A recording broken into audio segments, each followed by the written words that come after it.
I'd like to invite Susan Fader.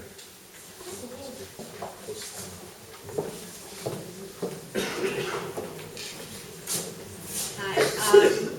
There's definitely a theme here. There's going to be some repeats, but it's from a totally different perspective.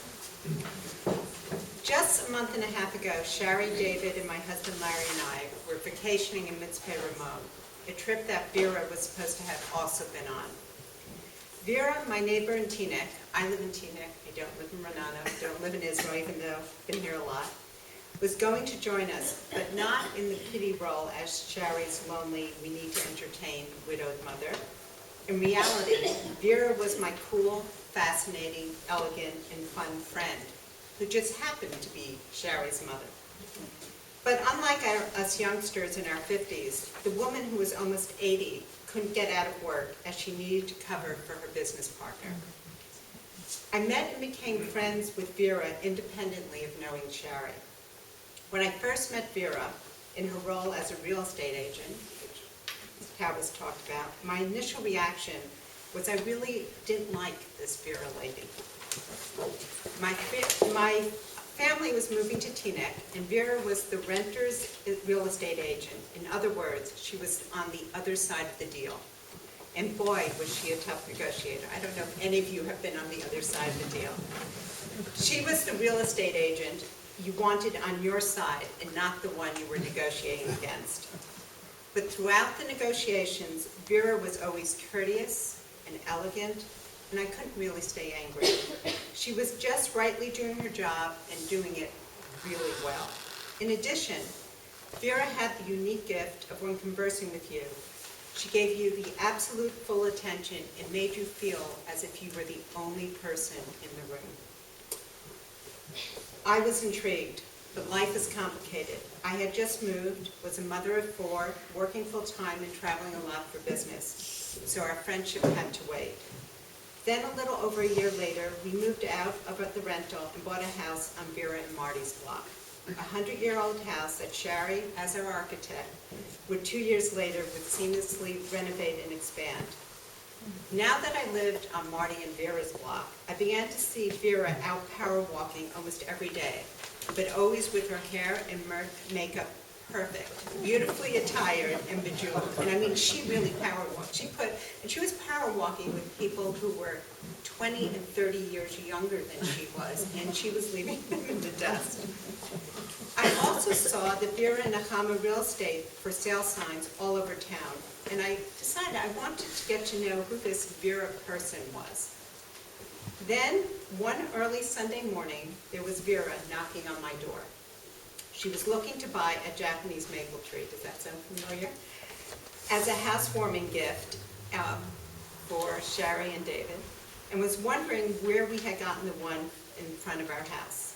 Even though I was still in my nightgown, this was the one Sunday morning I said I was going to take it easy, I wasn't going to get dressed, I was just going to, of course, Vera elegantly was there, and there I was in my Lons nightgown. So I invited Vera in for coffee, and we talked for over an hour. It was a fascinating, interesting conversation. That's where our friendship really began. Our friendship transcended many levels. Marty and Vera were the most amazing people, and it's very hard to separate them because they were a symbiotic relationship, and the love for each other was palpable. They were fun and interesting. We loved having them as guests at our Shabbos table. We felt honored when we were invited to their farm in Pennsylvania. If you haven't heard the story of the farm with Shari, with the kids, you should really hear about the farm. Vera and I would just stop over each other's homes and talk. Vera never gossiped, at least not with me. Maybe with you, but never with me. Only after midnight. Right. But what I mean gossip is Lashon Hara. I mean, she would talk, but never there. She was the expert in the art of fascinating conversation. When my mother died under extremely difficult circumstances, Vera was an amazing source of strength and sage guidance and bountiful love for me. She was the only person outside of my immediate family who truly understood what I was going through and provided me with much needed support. Our 4 kids, now all grown up, loved being with and talking with Vera and Marty. Vera and Marty were on a very special, very short list in our household. You know the Shabbos list that your kids will allow you to invite without, getting their okay? It's around that long. I never, ever had to get permission from them if Vera and Marty were coming. My kids used to fight over who got to sit next to Vera and Marty. In fact, the Shabbos before she died, Vera was both our Friday night and our Shabbos lunch guest. My 23-year-old son, Jack, who lives in Brooklyn, came home specially because Vera was going to be there. My two daughters in their 20s were supposed to also be there, but they missed a connecting flight in Santiago, and that's a whole nother story, so couldn't be there.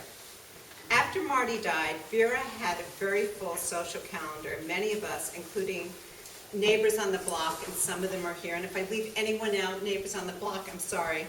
Betty Kay, the Kelsons, I think are both here, and also over at Parmet. We used to fight over Vera, like who could get Vera for Shabbos. And you had to book Vera really many weeks in advance because her social calendar was really filled. Sometimes when I invited Vera and she couldn't come, she had lame excuses like she was going to her son Joel or Daniel's, house.